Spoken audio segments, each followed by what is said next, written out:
பிரார்த்தனை எப்படி செய்ய வேண்டும் அப்படின்னு சொல்லி இன்னைக்கு பார்க்க இருக்கிறோம். பொதுவாக நம்ம ஆலயத்தில் மற்றும் வீட்டில் இறைவனை வழிபாடு செய்வோம். வழிபாடுறப்ப நம்ம பிரார்த்தனை எப்படி செய்ய வேண்டும், எதை தவிர்க்க வேண்டும், எதை சேர்க்கணும் அப்படின்னு நம்ம மெய்ஞான வல்லுநர்கள் ஆதிசங்கரர், இவரை சங்கர பகவத் பாதர்னு சொல்லுவாங்க, ஆதி சங்கராச்சாரியார்னு சொல்லுவாங்க. இவங்க நமக்கு சொல்லியிருக்கிறாங்க பிரார்த்தனை எப்படி செய்யணும்னு. அதை பற்றி இன்னைக்கு பார்க்க இருக்கிறோம். அதாவது உன் முயற்சியால் அடைய முடியாததை கேள் அப்படின்னு ஆதிசங்கரர் குறிப்பிடுறாங்க. நம்ம பொதுவாக வழிபாட்டில் கோயிலுக்கு சென்றோன்னா என்ன சொல்லுவோம், வீட்டிலனாலுமே எனக்கு வீடு வாங்கணும், பிள்ளைங்களோட படிப்பு, அவங்க நல்லா படித்து நல்ல இடத்துல நல்ல வேலையில் சேரணும், நோய் தீரணும், கல்யாணம், அப்புறம் நல்ல வரன் அமைகிறது, கடன் அடையணும், பேர் புகழ் ஏற்படணும், இப்படி தான் நம்ம பிரார்த்தனை இருக்கும். பகவான் நம்ம பக்தியோட எதை கேட்டாலும் நமக்கு கொடுப்பார். கேட்பதில் உயர்ந்த விஷயங்களும் சாதாரண விஷயங்களும் இருக்கும்.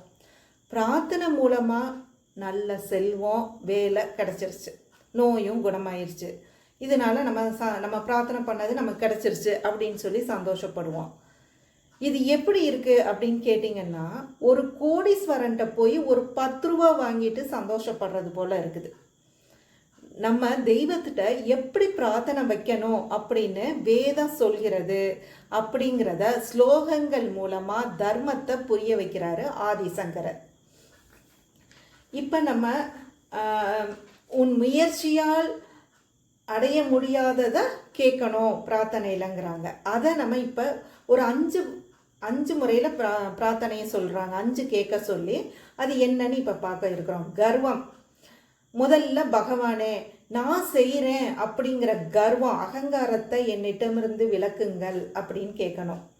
நமக்கு முக்கிய தேவையானது அடக்கம், அதாவது வினயம்னு இன்னொன்று சொல்கிறாங்க. இதை அடக்கம், இந்த வினயம் நமக்கு வராமல் இருக்கிறதுக்கு காரணம் நம்மகிட்ட நான் செய்கிறேன் அப்படிங்கிற அந்த அகங்காரம், அதாவது கர்வம் தான் காரணம்.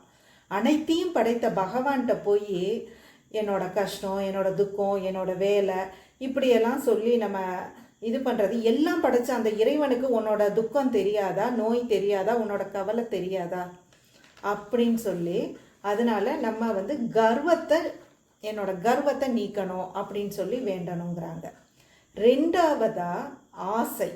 ரெண்டாவது பிரார்த்தனை, பகவானே என்னுடைய மனதில் இன்னைக்கு வர நிறைய ஆசைகள் வந்துக்கிட்டே இருக்கு, அந்த ஆசைகள் வராமல் செய்திடுங்க அப்படின்னு சொல்லி நம்ம வேண்டணும். மனதில் எத்தனையோ ஆசைகள்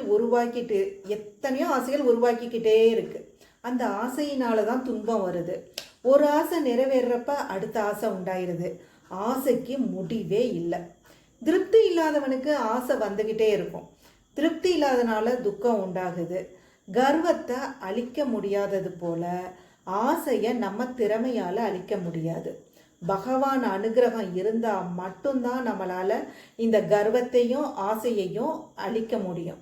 அதனால என்கிட்ட இந்த கர்வத்தையும் ஆசையையும் என்கிட்ட இருந்து தவிர்த்து விடுங்கள் அப்படின்னு சொல்லி நம்ம வேண்டணும். மூணாவது திருப்தி. பகவானே எனக்கு இன்னைக்கு எது இருக்குதோ அதில் எனக்கு ஒரு திருப்தி அடையக்கூடிய குணத்தை கொடுங்க அப்படின்னு சொல்லி கேட்கணும். பகவத்கீதையில் 4வது சாப்டரில் ஸ்லோகம் 22ல் சொல்கிறாங்க, எவன் ஒருவன் தானாக வரும் லாபத்தில் திருப்தி அடைந்து இருமையிலிருந்து விடுபட்டு பொறாமையற்று வெற்றி தோல்விகளில் நிலைத்து செயல்படுகிறானோ அவன் செயல்களை செய்யும் போதும் ஒருபோதும் அவன் செயல்கள் ஒருபோதும் பாதிக்கப்படுவதில்லை அப்படிங்கிறாங்க. அதாவது நானாக போய் யார்ட்டையும் கையேந்த மாட்டேன், எனக்கு எது கிடைக்குதோ அதை கொண்டு நான் சந்தோஷப்படுவேன். இதுதான் அந்த திருப்தியிலேயே எவன் இருக்கிறானோ அவனை சுகம், துக்கம், வெற்றி, தோல்வி இது எந்த அனுபவமும் பாதிக்காது. தெய்வ அனுகிரகத்தினால மட்டும்தான் இந்த திருப்தி ஏற்படும். பகவான் அனுகிரகத்தால் மட்டுமே நம்மால் அழிக்க முடியாத கர்வத்தையும் ஆசையையும் அதாவது தவிர்த்து திருப்திங்கிற குணத்தை கொடுக்க முடியும். 4வதா நம்ம பார்க்க இருக்கிறது இரக்கம். அந்த குணத்தை கேட்டு வேண்டணும். நம்ம செய்யக்கூடிய 4வது பிரார்த்தனை பகவானே எனக்கு யாரை பார்த்தாலும் மனதில் இரக்க சிந்தனையை உருவாக்கும்படி செய்யுங்கள் அப்படின்னு வேண்டணும். நம்மால் கொண்டு வர முடியாத குணம் இரக்கம். இரக்க குணம் உள்ளவனுக்கு மற்றவர்கள் செய்யக்கூடிய தவறுகள் செய்கிறது தவறுன்னு தெரிஞ்சாலும் அவன் தெரியாமல் செய்கிறான் அப்படின்னு சொல்லி அவன் மேலே இரக்கம் வரும். இரக்க குணம் உள்ளவனுக்கு எதை பார்த்தாலும் யாரிடமும் கோபம் வராது. பகவான் அனுகிரகம் இருந்தால் மட்டும்தான் இந்த இரக்க குணம் வரும். 5ஆவதாக நம்ம பார்க்க இருக்கிறது மோட்சம். பகவானே, பல யுகங்களாக நானும் இந்த சம்சார சாகரத்தில் மூழ்கி எழுந்துக்கிட்டே இருக்கிறேன். எவ்வளவு தடவை இப்படியே இருந்துட்டு இருக்கிறது? என்னை இந்த சம்சார சாகரத்துலேருந்து தாண்ட வச்சு விடுங்க, மோட்சத்தை கொடுங்க அப்படின்னு சொல்லி பிரார்த்தனை இருக்கணும். இந்த சம்சார சாகரம்னு சொல்கிறது ஜனன மரணம் அப்படிங்கிற சுழற்சியை தான். இதைத்தான் ஆதிசங்கரர் பஜகோவிந்தத்தில் பாடுறப்ப புனரபி ஜனனம் புனரபி மரணம் புனரபி ஜனனி ஜடரே சயனம் இஹ சம்சாரே பகுதுஸ்தாரே கிருபயா பாரே பாஹி முராரே அப்படின்னு சொல்லி ஆதிசங்கரர் பாடுறாங்க பஜகோவிந்தத்தில். இதோட அர்த்தம் என்ன அப்படின்னு பார்த்தோம்னா, பிறப்பு இறப்பு மீண்டும் மீண்டும் உண்டாகிக்கிட்டே இருக்குது. இந்த பிறப்புலேயும் ஒரு தாயோட கருவயிற்றில் பிறந்தாச்சு.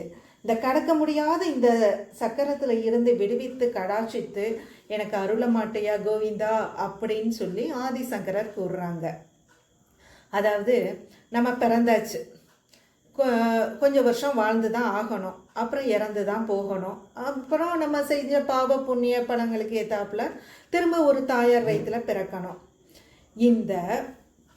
இதனால தான் அந்த பிறப்பு இறப்பு இந்த சம்சார சாகரத்திலேயே எவ்வளோ நாள் நான் சுழல்றது அப்படின்னு சொல்லித்தான் நம்ம எப்படி வேண்டணும் அப்படின்னா, கர்வத்தையும் ஆசையையும் நம்மால் தவிர்க்க முடியாது போல மன திருப்தியும் இரக்கத்தையும் நம்மால் கொண்டு வர முடியாது போல சம்சார சாகர சக்கரத்தில் இருந்து நம்ம முயற்சியால் முற்றுப்பள்ளி வைக்கவே முடியாது. தெய்வ அனுகிரகம் இருந்தால்தான் நமக்கு மோட்சம் கிடைக்கும். இதைத்தான் ஆதிசங்கரர் உன்னோட முயற்சியில் அடையாத அதை கேள் இறைவன்ட்ட அப்படின்னு சொல்லி சொல்கிறாங்க. உன் முயற்சியால் பெற முடியாத இந்த 5 விஷயங்களையும் பகவான்கிட்ட கேள்னு ஆதிசங்கர் நமக்கு சொல்லி தர்றார் இல்லையா? இதை கேட்டு நம்ம பிரார்த்தனை செய்யணும். பகவான் நம்ம மேலே கருணை கொண்டு அனுகிரகித்துட்டா இதை விட லாபம் ஒரு மனுஷனுக்கு இல்லை. அதனால் இனிமேல் அற்பமான எதையும் கேட்டு நம்ம வாழ்க்கையை வீணாக்கக்கூடாது. இதே தான் திருவாசகத்தில் பிரார்த்தனை 10 அந்த பதிகத்தில் மாணிக்க வாசகர் 5வது பாடலாக வேண்டத்தக்கது அறிவோயினி வேண்டும் முழுவதும் தருவோயினி அப்படின்னு சொல்லி அந்த பிறவி பிணி தீர்க்க எனக்கு அருள் புரிங்க அப்படின்னு சொல்லி பாடியிருக்கிறாங்க. இந்த இறை தத்துவர்கள் ஆதிசங்கரர் மாணிக்க வாசகர்கள் கூறியபடி நம்ம பிரார்த்தனையை மேற்கொள்ள வேண்டும்.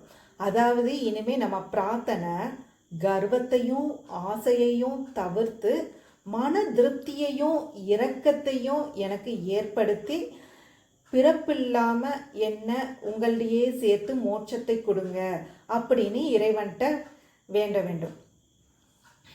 மெஞ்ஞான வல்லுநர்களான ஆதிசங்கரர் மாணிக்க வாசகர் கூறிய வண்ணம் பிரார்த்தனையை மேற்கொண்டு பிறவியில்லா பெருவாழ்வு பெற்று நம்ம அனைவரும் ஆனந்தம் பெறுவோம், ஆனந்த வாழ்வை பெறலாம். நன்றி.